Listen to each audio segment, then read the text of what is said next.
All right, welcome. I'm Michael Beemer from Skagit Valley College, doing a little seminar today for Seattle Boat Show about troubleshooting electrical systems. I had a former student. I used to teach math, and then I started teaching electrical, and one of my math students come running up to me all squirrely and says, "You've got to teach me electrical." And I says, "Well, why is that, Bo?" Bo said, "I got a boat. I've got a fishing boat. He got a permit, his grandpa got him a permit. He went up fishing, and he said he learned one important thing that first summer of fishing. He said everything that quits working on a boat that he needed to know how to fix had wires hooked to it. He said the most important thing was to learn electrical. And I taught him marine electrical, and he's still fishing. So we're going to talk about today, how do you troubleshoot things like gauges, whether they're engine gauges or fuel tank type gauges. We're going to talk about electrical switches. So switches and on-off switches, bilge pump switches, foot switches. How do we do that? We're going to talk about electrical relays. So anchor winches. We're going to talk about starter cranking motors. Anything that has some sort of an electrically activated switch. We're going to talk about tripping OCP, overcurrent protection, or blowing fuses, and how to go about troubleshooting that. And then just kind of basic electrical fault finding. You've got a pump that doesn't work, or some other piece of electrical equipment that doesn't work. So sit back, grab a cup of coffee, your favorite beverage, and enjoy the basics that you need to know and the tools to be a decent marine electrical troubleshooter. Okay. You want to do a little electrical troubleshooting, figure out what doesn't work on your boat. We can't see electricity, so we're going to need a handful of tools. And you're going to have to invest a little bit of money, but if you want to troubleshoot, that's what you need to do. One of the first things that I have every boat owner they should own is one of these voltage sensors. You can pick these up anywhere, hardware stores, the Home Depots. But what this is, on boats, we don't want anybody to get electrocuted. And on boats, we've got a mix of wires, wire colors, inverters. We call them the silent killers because they make this high voltage. So if you're messing around on boats, especially as a technician, which is what I primarily do, one of these things is great. And all you have to do is push the button, and if you get near a source of AC, it will let you know by beeping loudly that, this cord isn't plugged in. You can test them by rubbing them on your skin. Okay, so voltage detector, right? Awesome. Let's make sure the circuit is not live if we're going to start putting our little fingers in there. Okay? On the AC side of things, one of the other things that I like to have is a line splitter. We'll talk about this later. So line splitter is a simple device. This one integrates a reverse polarity tester, ground fault circuit interrupt tester, and it opens up for a multimeter so we can actually get current flow. So, regular AC line splitter on the to-do list. I also always have a 25-foot coil of wire. This is just Anchor 14 gauge 2 conductor. We put alligator clips on the end so that we can clip it onto batteries, known good sources, and it makes a great troubleshooting tool. So we put a little heat shrink on the end, dressed it up. So 25 feet alligator clips. The other thing, very, very important tool, you got to build it yourself. So you go to the local marine chandlery, and whatever your favorite one is, you pick up a 15 amp circuit breaker and you put a couple of little 18-inch leads on it. Same thing with alligator clips. This makes a great tool, and you'll see why. One of the things I really like is if you are new to this, or even if you've been doing it a long time and you inadvertently put this on the positive and a negative post and create a short circuit, when you go to turn it on, no harm, no foul. It just trips right back out. Okay, so build yourself one of these little testing tools is great. And then the final thing you're going to need is a multimeter. And we really want a multimeter that does clamp on DC, direct current. Very important, okay? So this is a little reed, it's called the RS 5030. and so it does a pretty good job if you're on a budget. It's not lab grade. My favorite right now, I have like 5 multimeters, got to be honest, I'm kind of a dork. But my favorite is this Fluke 375. It's Bluetooth synced, so I can leave it in the engine room and use my phone to look at the display. Does all the features I need. Nice thing about Fluke too, bomb proof. You can drop it a whole bunch of times, and they're awesome meters. So, and one other thing, speaking of meters, that I like to do, one of 2 things, is I bought a set of leads. The meters always come with just your standard 2 probes to probe around for electricity, but hands-free is also kind of key. So one thing I like about a clamp meter is even if you're not using that, it's got a built-in holder. And I always like to pull off one of these leads and substitute it for a alligator clip. Readily available on the intertubes.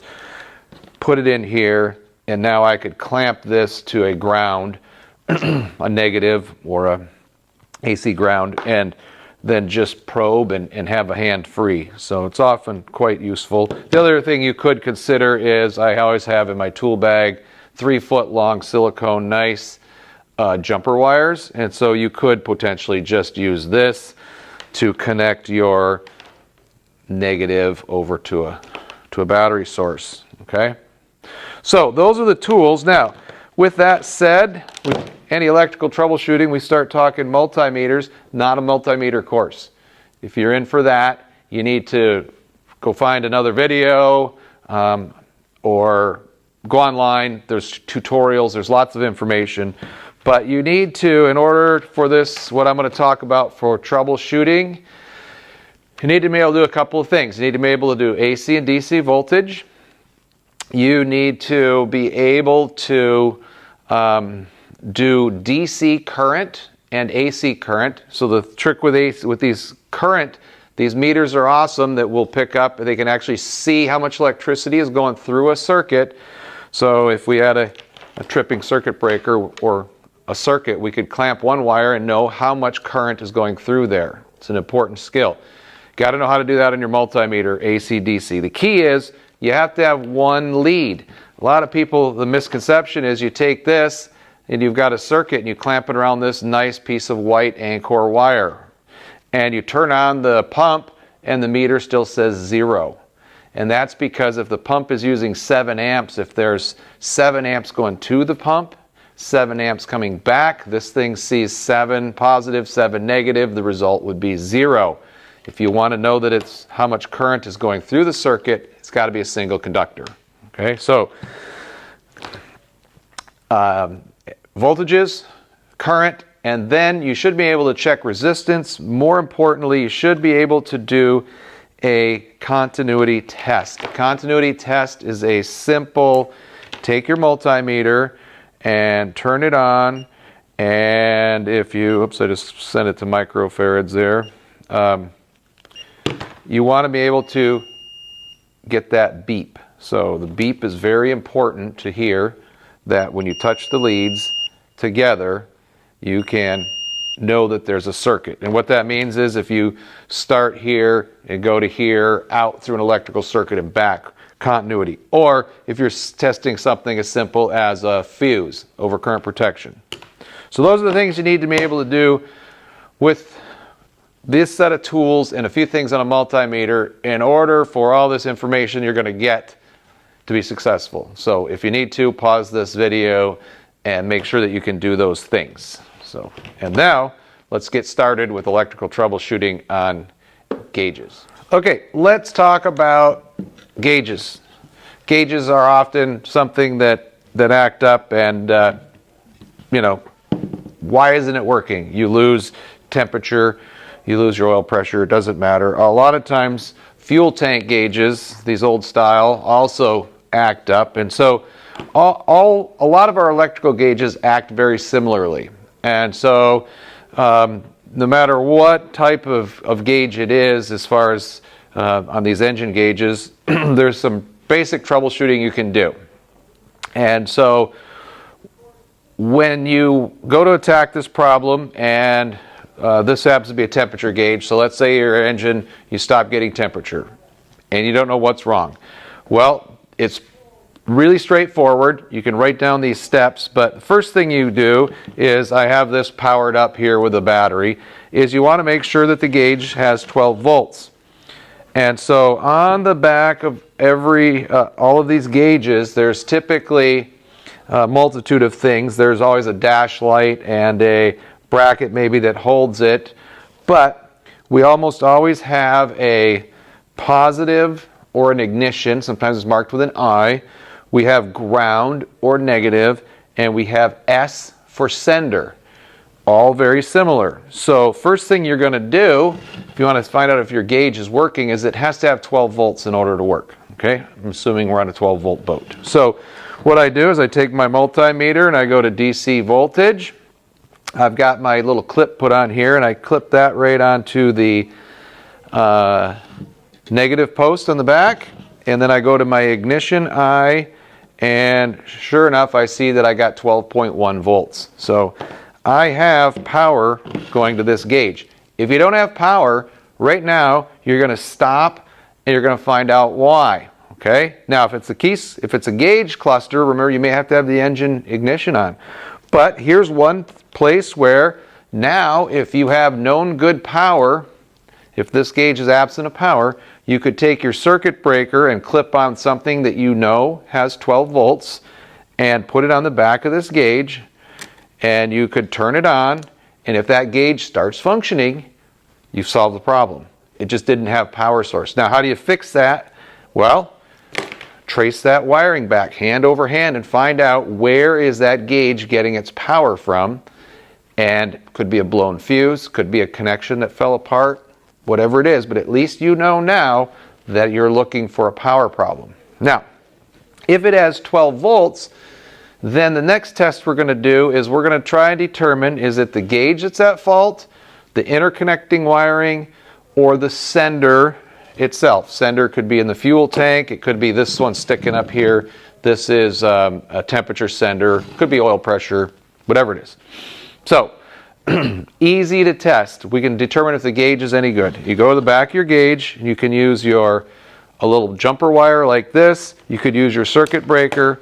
But what we do is we go from the ground pin to S. While this is energized, the gauge still has to be on, and we are looking for full deflection. If that gauge goes all the way over when I put S to ground, I know the gauge is good. I am not going to waste any more time at this gauge. Now this is where I start, because usually it's accessible. Does it have 12 volts? Yep. Does it, when I ground S to ground, does it full deflect? If the answer is yes, there is nothing wrong with the gauge. Okay. So if there's nothing wrong with the gauge, I've proven it's good. Now I'm going to go down to wherever the sender is. Now you may have to consult with the manufacturers, with a service manual, or figure out which fuel tank is not giving you an accurate reading. Wherever it is, you have to find the actual sender. Once you find the sender, same thing. Quickly, we're going to determine either the sender's bad or the interconnecting wiring is bad. Easy to do. Take a jumper lead, your circuit breaker again, and go from the sender right there, click, to known ground. And if this, once again, if the gauge goes full peg when I ground it out, so if I take my top of my fuel tank and I go from the little wire that's hooked on this sender to the ground, if the gauge goes full, I can tell the boat owner as a technician, or you if it's yours, that the sender's bad. If you take a jumper, this tells you that the wiring from the engine, from the fuel tank back to the gauge is good, because you're seeing deflection. If it doesn't deflect, do not take the sender out. Don't pull this out of the fuel tank, because you have a wiring problem. And you need to figure out where that interconnecting piece of wiring is going. Now, you can, if you determine that that's the case, use the red or yellow in this 25-foot lead. You could put a temporary piece of wire from the back of the S terminal on the gauge down to the sender and see how much, let's say, fuel is in that tank. but that's going to give you the clue that you need to work on wiring. So gauges, my fuel's not working. Simple. We start with the gauge. Is the gauge good? Tested by yes, it has voltage, ground S, you see it deflect. Then I go down to the sender itself and I ground this sender with a jumper wire. Okay, if I ground this and the gauge moves, then the wiring is good, replace sender. If I ground this, gauge doesn't move, I know that I got trouble with interconnecting wiring. And that 5 minutes there is as simple as it gets to troubleshooting and testing a lot of your marine electrical gauges, so you can keep those systems working.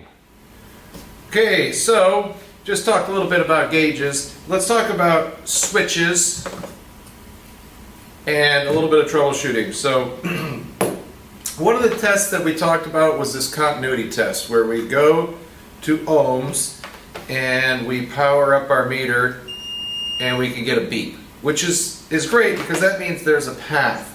The difficulty with doing continuity checks, it works fine for a light bulb to see if the filament is good. It's great for testing switches, but you have to have the equipment removed from the circuit, powered down, which takes time. So on this pump right here, we could do a continuity check that said, is there a path from the positive in through the brushes and the windings and everything and out the negative, okay? And we get a beep, sure enough there is. But like I said, it's got to be disconnected. So when we're doing troubleshooting, you want to think of, pretend you're the electron, you go from the positive post of the battery out, probably through some sort of distribution, through a circuit, turn it on and off, and provide overcurrent, and then down into this pump, back out and around. Okay, some pumps will have, some circuits will have additional switches. Push button for a horn, maybe a little rocker switch for something, foot switch for an anchor winch, whatever it is. You can test switches with your multimeter while the circuit's powered up and get a lot of great information. So I train students and boat owners that it's expensive to work on a boat, so let's maximize or minimize our time and get the problem solved fast. So if you go to volts DC on a circuit and we start looking at switches, well, for a second, if you have a switch that's disconnected, let's talk about this. We can definitely check it with ohms and a continuity. So if you have it disconnected from the circuit, you take at least one lead off, you could put that in there and be like, okay, this, oh, look at that. This is a bad switch. It sometimes beeps, it sometimes doesn't. That could be giving you why your horn doesn't work, if that was on the horn, okay?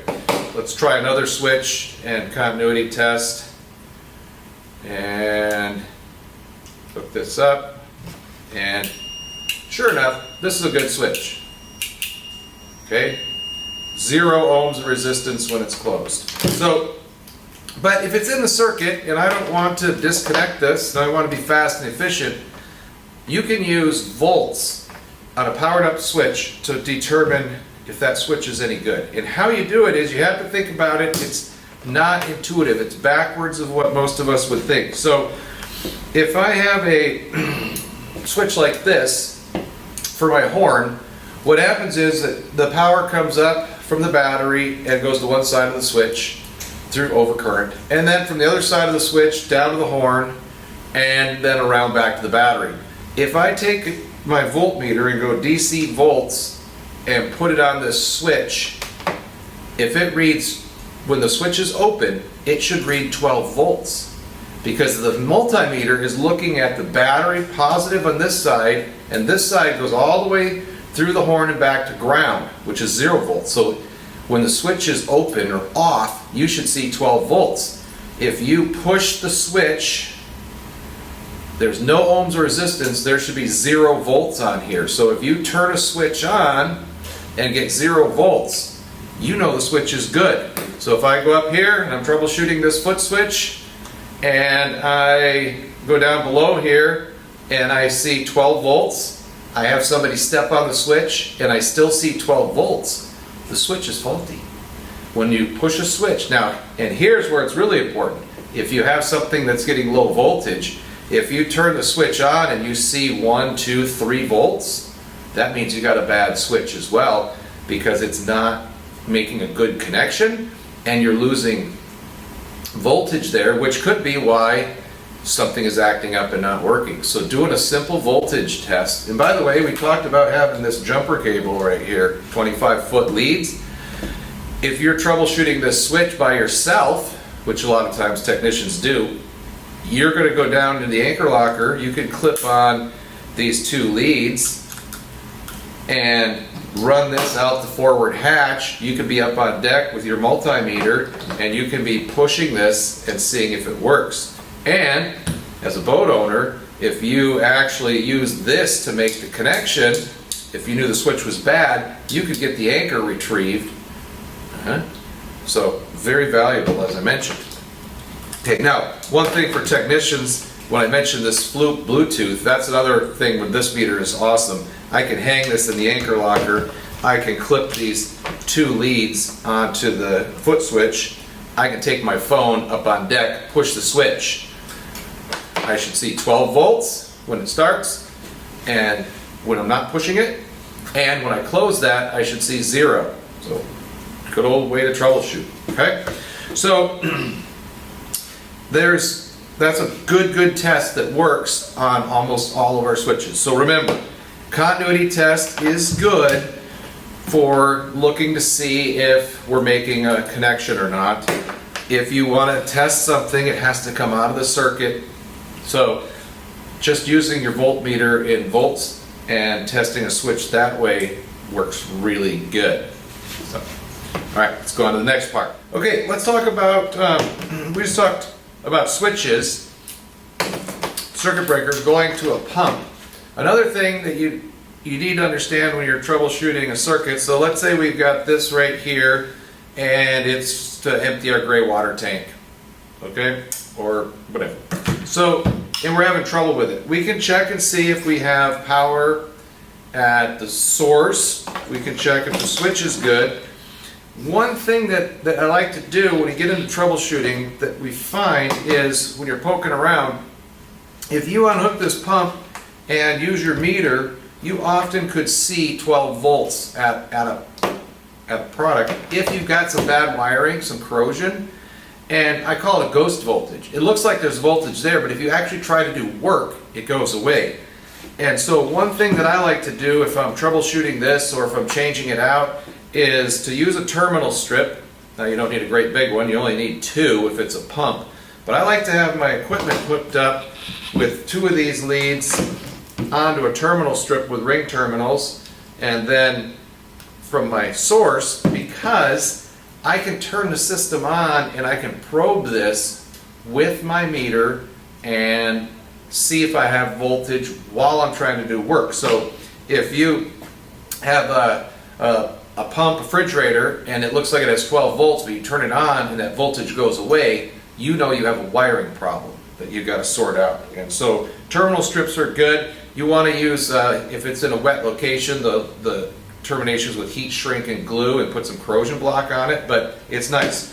One thing that you should never do, and I forgot to mention it, but when you're doing electrical troubleshooting and you have your multimeter with these nice little sharp points, do not look for voltage by piercing through that insulation on the wire. Corrosion is our biggest enemy on boats. Of course, for my technicians, corrosion is going to keep them employed for the rest of their lives with the marine environment. So just, that's not an acceptable way to get in there to see if you have voltage. So don't pierce any wires. So, but always think of that complete system. If the pump isn't working, anchor winch isn't working, do I have power at the source, power at my switch, do I have power at my pump? And we have to have that whole complete path. So that's kind of testing a circuit through there and some ghost voltages that happen. The next thing that we're going to talk about is relays, is electrical switches, because right piggybacked on top of that things that people have trouble with on their boats have relays. So this is this little relay here. It's a little hungry, a little corroded. This came out of King's Pride. We're going to put a new one in. We just don't want to send a boat out refit with this old equipment. And so an electrical switch is something look like this, and it's a magnet. We use a small control circuit to make a magnet and close a relay. You've got a starter on your engine, and if it has, it's just a relay. And so one thing that you should always be able to do if you take relays is there's two circuits. And so if your anchor winch doesn't work, two things. You got to make sure that the battery that supplies power to it, the big cables, has 12 volts. You also have to make sure that you have 12 volts on that small control circuitry. That's going to have its own fuse, its own overcurrent protection. And so if you go to the split switch and you don't see that 12 volts we were talking about, well then you need to get that circuit energized before this is going to work.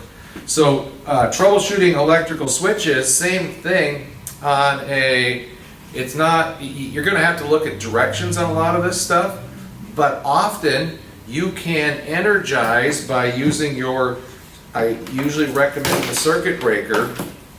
You can energize, if I had a relay like this and somebody's ripped off one of the red lead, and if you take power with your little circuit breaker here, so if you had a power coming from the battery here and this circuit wasn't working, you could energize that small circuit and turn this circuit breaker on and see if you can make a magnet. If you can make a magnet, that circuit might start working, which would be fantastic. Okay. On an anchor winch, same thing. If you know, you look at the manufacturer's directions, there's 3 of these tabs. It's really simple. One of them is ground, which is a common ground, and then one of these closes a magnet that goes up. One of these closes the magnet that goes down. And so you could easily take 12, the positive comes in the middle, and it either closes the left or the right, which makes the anchor winch go up or go down. Take your circuit breaker switch right here and go from the, whoops, you'd have to go from known power, follow this lead if it comes from your battery, and then just touch it to the relay connection. Electrical switches are simple. If you put 12 volts to it with your circuit, the anchor winch should start going up or down. Okay? So you're going to find relays in lots of places on a boat, and they're not that complicated with just a little bit of skills, a multimeter and a way to bridge that circuit. And so you're going to know right away, is it a problem with the relay itself, or is it a problem with the circuitry, the switch, or the relay? Okay. On your engine, one thing that you should do in our diesel motor classes, we show everybody, most diesel motors and gas motors, if you can get them moving, they'll start. A lot of times we have trouble with wiring harnesses, neutral safety switches, key switches that sit in the cockpit of a sailboat. So you could go down to your little engine, let's say it's a Yanmars I know, and if you look at the cranking motor, it's got a big red lead that goes to it, and it's got a small white lead that goes to it. The big red lead goes right to the start battery. The small white lead goes up through the wiring harness to the start switch and back down. If you take this circuit breaker and go from the the power from the battery lug, unplug the white start wire and put this on that terminal, you can actually start your engine with this little circuit breaker. Okay. Now, beauty of the circuit breaker, if you hook it up backwards all over the place, as one thing here I show people again and again is if you attach your circuit breaker and it's a dead short, so you go right across the battery here. Oops, now a little bit of trouble. Alligator clips don't want to stay on.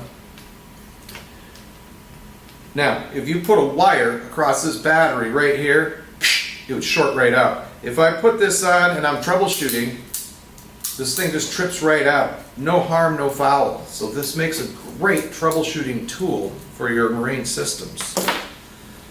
Okay, let's talk about one other common problem, and that is tripping of overcurrent protection. So circuit breakers tripping out or blowing fuses.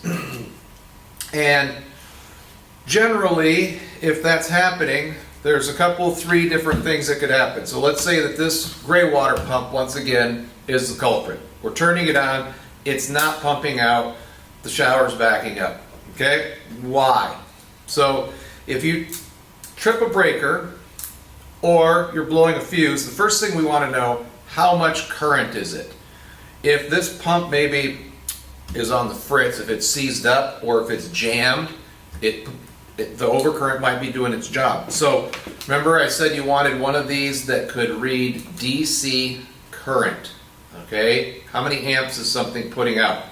And so we go to amps DC, read the instructions. You generally have to zero these out on this inductive clamp, but you can go around any circuit breaker, any one particular wire, and let's say this is a 15 amp circuit breaker and I'm turning it on, and while I'm turning it on, it trips back out.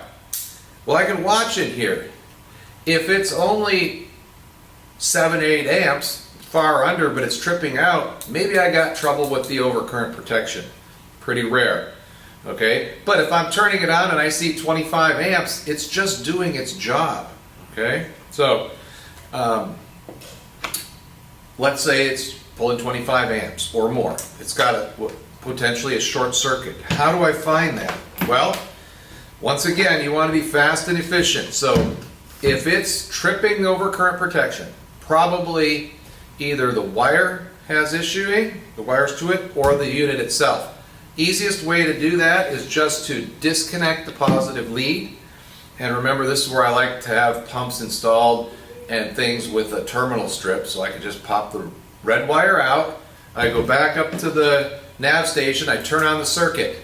If I turn on the circuit and it trips out again, it means that the wiring in between the pump and distribution has a short circuit somewhere. Where, we don't know. You're going to probably end up replacing that. But if you have your 25-foot jumper cables and you need to get that shower drained out so you can finish your vacation, you can leave that wiring disconnected and you could potentially use this from the battery to the pump to make it work. Now, ideally, you would put your circuit breaker in here and make sure, because if you were incorrect and this pump is seized up, you don't want to melt your test cables. So you could provide overcurrent protection and hook up your negative lead and put this on a battery, and then if you're turned on, when you get to the battery, your pump should go round and round and round. I don't know if this pump's any good. Oh, check that out. Let that run for a few minutes, get that gray water pumped out, now the shower's back in business. Okay, so recap. If you're tripping overcurrent protection, you're going to use this clamp meter to verify, is it truly an overcurrent? Yes, then it's either, you got to figure out, is it in the wiring or is it in the pump device refrigerator itself? Okay. Another great test that I like to use this for, I guess I'm a salesman now, justifying why you would spend money on this, is you can test your alternator output. Boats rely on batteries. We rely on the alternator a lot to replenish the batteries, to keep the beer fridge cold, all this stuff. And so annually, I like to take my alternator and take the big red positive cable that comes out of it and turn it on, run up the engine, speed it up. Alternators need to be sped up a little bit to get full output, and just look at your meter and see how much energy am I putting out. Now, if the boat's at the dock and the batteries are completely full, test is null and void. You want to get out there when the batteries are low, so go on a Friday night, unplug your boat, run the batteries down, Saturday morning get up, clamp this on your alternator, start it up, speed it up. Make sure that this reading matches what the manufacturer says that that alternator is supposed to do to ensure that you're ready for that next boating season. So another little test of using this meter, clamp-on DC, has some really great features. Okay, let's talk a little bit now about testing AC circuits. Okay, so AC, most of the rules still apply with your multimeter. You get into AC mode. Now remember, AC is potentially lethal. So on your multimeter, you've got these little rubber things. These are called finger guards. Make sure you do some tutorials and some safety stuff before you mess with any high voltage. And 120 is high voltage on AC circuits. But you can still test circuit breakers and switches and things, all the same procedures with your multimeter. Part of this last little thing on troubleshooting marine systems is your homework is to get started now. Use your meter, use your tools. If you wait till something doesn't work, you're going to have a much more difficult time. So try and sort it out now. And so one of the things is, we mentioned that this line splitter was really useful, and it is, because a couple of simple tests that you can do with your meter. You can plug in this device, and what I like is it tells us that we have proper polarity, and if you have GFCI outlets, which you should have in like your galley, your head, you can push this button and test them. I'm not going to do it right now because then I got to run over here. I got this extension cord plugged in and test it. But when testing AC circuits, if you have one of these tools, what's really pretty slick about it is I go on my multimeter and I'm going to turn it on to AC volts, and I can put these leads directly into these two little voltage test holes, and it's safe, simple. Instead of, you can get AC voltage by going in and wiggling around like this into an outlet, but I think your parents always told you not to put paper clips in there, so this is a safer way to go. So a couple of tests for your homework before you start troubleshooting would be, it's winter time, a lot of boats have electric heat running. We have fires every year because of it, and so you can test the integrity of your AC system from kind of start to finish by taking your outlet and plugging this in line. And by the way, the line splitter is really good if you wanted to know. I'm going to plug in my heat gun right here. It's in a little bit of tough shape. Call that a Skagit Valley special. Students are learning, so they do tear up a little bit of equipment. And you can clamp in here and turn on your load and see how many amps something is drawing. So that's kind of a useful tool. But what's more important is, if you get undersized wiring, if you have trouble with corrosion, these types of things that creep up, they build hot spots, and that's what catches boats on fire. So the National Electric Code says when you plug in a device, you should get less than 5% voltage drop. So this is super simple. I've got my source voltage coming in at 122.5 volts, and I turn on my heater and I get 119.5. 122 minus 119, I'm getting 3 volts of drop. Now that's volts, not percentage. So my source was 122.5, so 3 out of 122.5 times 100 is 2.4%. 2.5% voltage drop. Now, 5 is a limit. The less you have, the better.